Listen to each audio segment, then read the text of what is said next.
So last weekend we did the wiring repair on the engine harness and we had big success with that. So I'm very thrilled with that progress. And next thing I want to work on is rebuilding the actual battery terminals here. So we'll jump right into that. So if you have an F150, these are the same engine harness, same terminals, or same setup. Now this has been some sort of aftermarket bolt-on replacement that has since broken and failed here. And so with this broken, it no longer clamps. It does sit on the battery, but that doesn't really do us a whole lot of good. So I have plans to add new ring terminals to both of these, and we'll get this repaired. And then I've got newer style, which I've been a big fan of, newer style battery clamps that are common on newer Fords. So we should be able to interface between the battery and our new ring terminals. So we're going to jump right into this. So this is the kit I picked up on Amazon. These are Ford clamps and coming with new mounting hardware. I guess that's a heat shrink for the collapsible one, which is actually kind of nice. We won't need this part of it for this particular outfit. We can either choose to cut it off. We could choose to wire something else to it. I will probably just cut it off because I don't think I have plans to do, at this point I don't have plans to do anything major with wiring on that. It does come with mounting nuts, which is nice. And then this one will have two cables stacked on it basically, but I said we'll probably go ahead and chop this off just to make it easier to install, although I think we could probably literally just toss it on there, not do anything with it. I'm not a big fan of having extra hot, since this is the power side, having an extra thing sticking out in the engine bay that you might, by turning on a wrench or something and come up in contact with that. So let's make a little chop there with the cutoff wheel, clean that up a little bit, and then we'll get some ring terminals going for this. Alright, so I actually ended up just using a hacksaw. It was easier than firing up the compressor and getting all the air tools out for a quick cut. And being a copper-based metal platform, it's pretty soft overall, so easy enough there. We'll get the ring terminals built out next. Alright, so here is the next set. We're going to do some ring terminals. This is a refill box that I bought from Amazon. Just has some different rings that are depending on the opening size here as well as the gauge size here. So we'll figure out what makes sense in which location. We've got some heat shrink, different sizes there. I'm going to use my anvil, which was purchased from Summit originally. It just helps get you a nice folded crimp style. I'll show you that in a little bit. Now this particular one is designed to be either hammered on or used in a vise. Since we're going to do this on the truck, we are going to use a C-clamp to provide our squeezing force on our anvil. So basically handheld vise, anvil, and ring terminals, and we'll get started on the truck. So we're going to pop off our bolt-on clamps here on both sides and go ahead and throw those straight into the trash can where they belong, and then we'll get our rings sized up and go from there.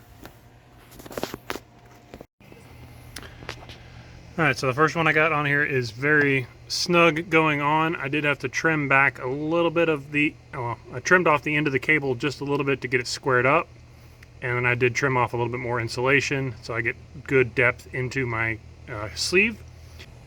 So next we're going to look at the anvil here. We're going to open it up like this by hand and then set the ring terminal inside of the V, and then it will start to clamp down as we it is spring loaded to just hold tension on it, but then we'll put the vise and actually crimp down on it.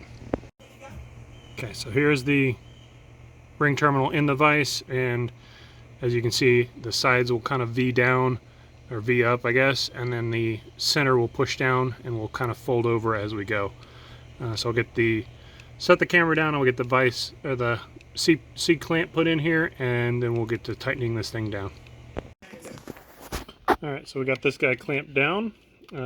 Probably could have done a slightly larger ring terminal on the cable side, but we've got a really good mechanical hold here. And then the last part will be putting the heat shrink over the top of this, and then obviously shrinking it down. And that will give us a nice seal where we don't have any intrusion of water into our exposed copper strands, and we won't have any corrosion. So that'll make this a nice permanent repair as well. Alright, as you can see, this is the next one we're going to do, and you can see the coppers are a little bit smashed and flat and twisted weird. So we'll do what we can to kind of straighten those up a little bit. I will probably trim off the end a little bit since we're kind of not squared off there either, and then we'll cut back the insulation just a tiny bit. And we'll do the same process we did before. I just wanted to show you the before on this one. So there we go. Let's jump into it. Alright, so I just knocked out the third one. Still a little warm from the burning in of the heat shrink. And we have our fourth and final victim here is our little ground cable that goes to the body over here.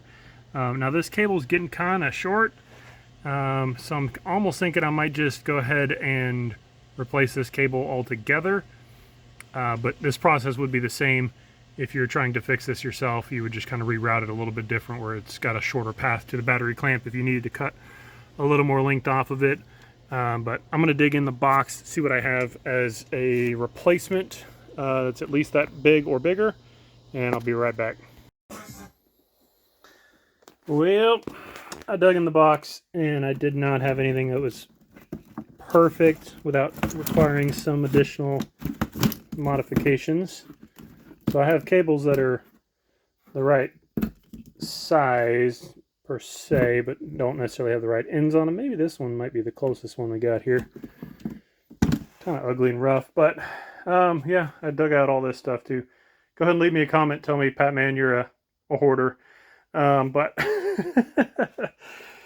not quite exactly what I was hoping to find, but we'll figure something out, make something work here.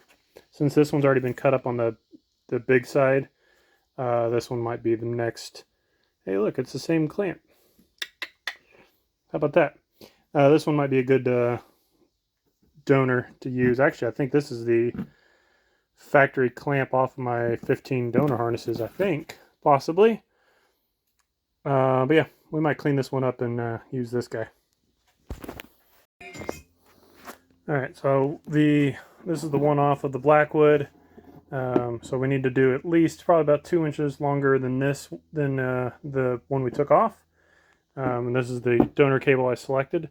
The other benefit of us doing this off the truck is now I can use the vise. So I might be able to get you a better video of the actual clamping action happening. And yeah, so we'll get this guy cut somewhere about in here or so. And then we will toss the remaining pieces back into the box for future hoarding needs, and we'll hang on to this guy as well, again, just in case we need that in the future for something else.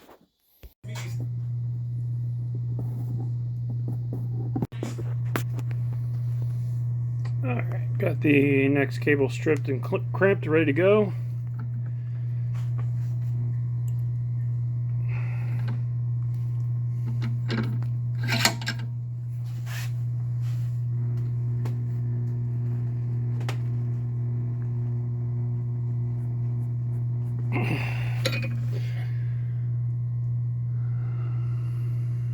Not the prettiest look from back here. I think the clamp rotated on me just a little bit. I might end up redoing that. Alright, well, not perfect, but it'll work for what we're trying to do here. So we'll get this end installed up into the body here, and we'll start rebuilding the system out from there. I'm probably going to cut this little bit of tape off of here just to clean that up a little bit before I get it all the way inside the truck, but no biggie there. Alright, well, that turned out pretty sharp, so disregard the fact that I got the world's cheapest Econo power battery that came with the truck. That will get changed out at some point, especially since this one seems to be kind of on its last leg. But anyways, the clamps turned out real sharp looking. I may end up going back and stacking these two for a little bit cleaner look. But if you were to have a system in your truck and you wanted to have, a big power wire for your amplifier or something like that, there would be room to have two stacked and then have a separate one just for your amp. But like I said, that cleaned up really nicely. Now I ended up making my replacement cable probably a tiny bit too long maybe, but I think it'll settle out and look okay. I'd rather it be a little bit long than a little bit short, but really happy with that. And we can move on to the next project on this truck.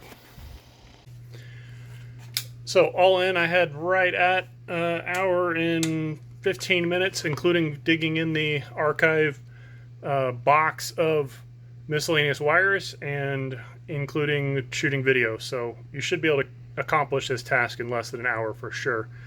Like I said, I've been wanting to do this since before I bought the truck, I guess, but been wanting to do this. Glad I got it knocked out. We can jump into the next project under the truck, which should be some transmission oil leak type of repairs. So appreciate y'all checking out another Blackwood build video, another rehab video, and I will catch you in the next one.